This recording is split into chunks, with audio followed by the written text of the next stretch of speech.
day all. Ira Epstein of Linn Associates with your financial market wrap-up, and this is for Monday, the 17th of June, 2019. We're just after 5:30 p.m. Central Daylight Time. I'm late without any question. I was watching the weather just before I came on. Chicago has had rain every day up until today, since June 11th.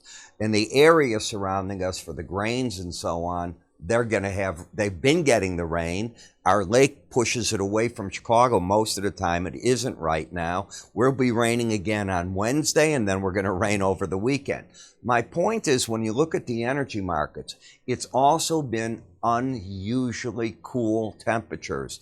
The need for air conditioning has been down, and down rather dramatically. So you've got problems there. You've got problems in the nat gas, and that becomes the question for everybody. What goes on from that? In the stock market, we have the FOMC meeting coming up on Wednesday. They start a two-day session tomorrow. It finishes on Wednesday. We then get their policy statement. I think it's at 1 o'clock and at 1:30, and I'm talking Eastern time there. And at 1:30, well, actually, I think I'm talking Central time. At 1:30, Chairman Powell comes out for a press conference. Gold market sort of stable right here. Currency markets, you should have moved over now from the June's into the September futures contracts.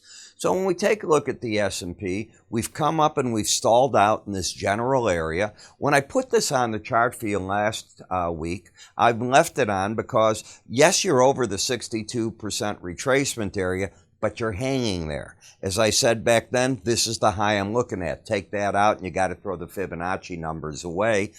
Keep it and break through this low, and the Fibonacci numbers have some validity to them. So I think that the traders that watch this are looking at that fairly hard. In terms of a trend, the trend is up. You've got a pattern of higher lows, higher highs. Tonight, we just opened. Remember, we just got a simply quiet day where you're up 2 points in the early evening trade. The moving average configuration is bullish with the short-term average, the 18-day moving average of closes over the 100-day in the green, and then the 200-day. Resistance in the market comes in at the upper Bollinger Band, but to get there, you've got to take out that last high, putting into play the all-time highs of the market. We'll see if the market can do that. If you drop down through 2867, be careful, because then you'll have a pattern of lower highs, lower lows into this support zone, and you'd have lost your uptrend.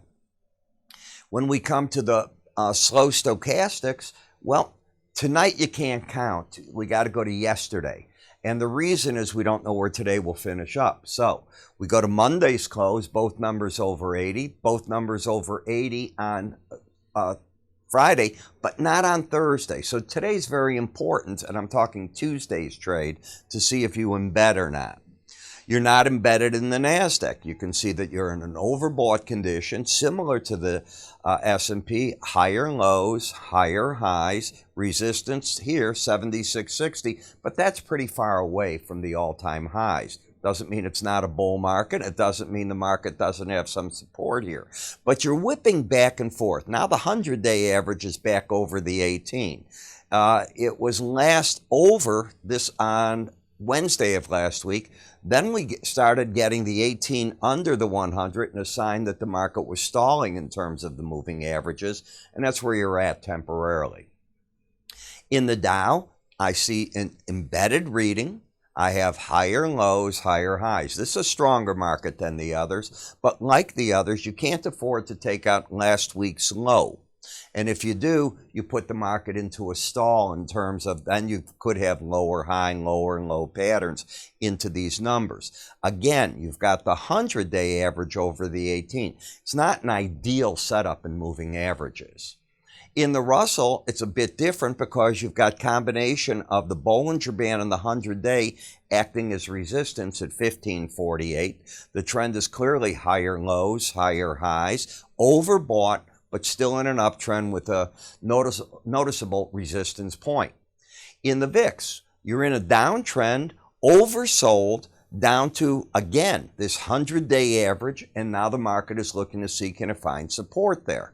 Normally, I'd say if you get down to the lower Bollinger Band that the pros would sell puts, but with the FOMC meeting in front, I'll refrain from saying that because a lot of traders back away at this time. In the T-bond market, you're putting the market back into a position. You can't count Tuesday, so we'll go to Monday. Both numbers over 80, both over 80 on Friday, and both over 80 on Thursday. So you have an embedded reading. Lose it, and it's a sign that price and the 18-day average, again, might make a run at each other. I tried it back here, and it was a miserable failure. It didn't work. In the 10-year notes, we have a pattern of a lower low, higher high, again, trying to embed in this market. And when you come to TLT, the popular ETF, we have a lower low, higher high pattern.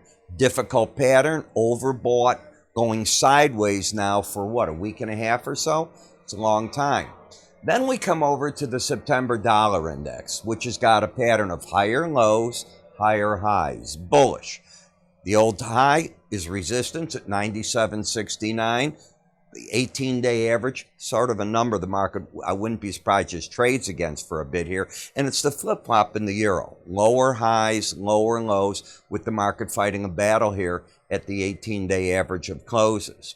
We then get to the British pound, which remains in the bear camp. Lower highs, lower lows, under the lower Bollinger Band. Remember, these are all Septembers now. It was June's that we were doing before. In the end, not trending. Now, back here, you lost your upside momentum going down, and now you've drifted back to the 18-day average of closes, looking to see the next move. Bitcoin got a big jump today, and that's in part because Facebook has got its own digital coin coming out now, and when you get something as big as Facebook, what, 2.5 billion users, well, that starts giving a little credibility, wouldn't you say, to the digital idea of a cryptocurrency. We'll see if they can make a go of it, but that, I think, is what's got the market ahead of itself. It's over the upper Bollinger Band. I look for it to pull back within it. In the crude, the market is still staying in the spread over the 18-day average of closes at 874, favoring Brent over WTI. You've got a pattern of lower highs, trying for lower lows with a downtrend in the Brent. Are we embedded? That becomes the question. So we go back to Monday. Both numbers were under 20, both under 20 on Friday. Nope, not an embedded reading, just an oversold condition. Oversold, I'll call it, in the WTI, but you've got a pattern of higher lows and lower highs. The market stepped out of its trend.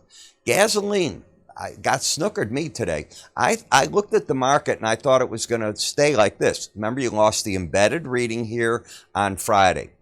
You got it back today, and you're keeping it tonight. So they've got the bulls completely on the run. I thought it was going to stay out of that. And I've just seen the EIA numbers, and they're not that pretty.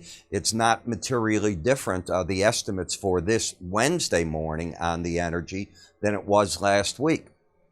Last in the natural gas, still with the embedded reading. Momentum, you had this bounce in the market. Now the question is, can you get through 231.70 to get one more week of a break? You're pushing it. Normally at this time of the year, nat gas goes up, but it's been so cool that the question is, are the supplies going to overwhelm price? We write about this and a lot more in our market research. You can get it by either going to our website. You'll see a carousel of free offers, working on all our offers from there, or you can call my staff. They'd be happy to set you all up. I'm Ira Epstein. You have a good day. I'll see you tomorrow.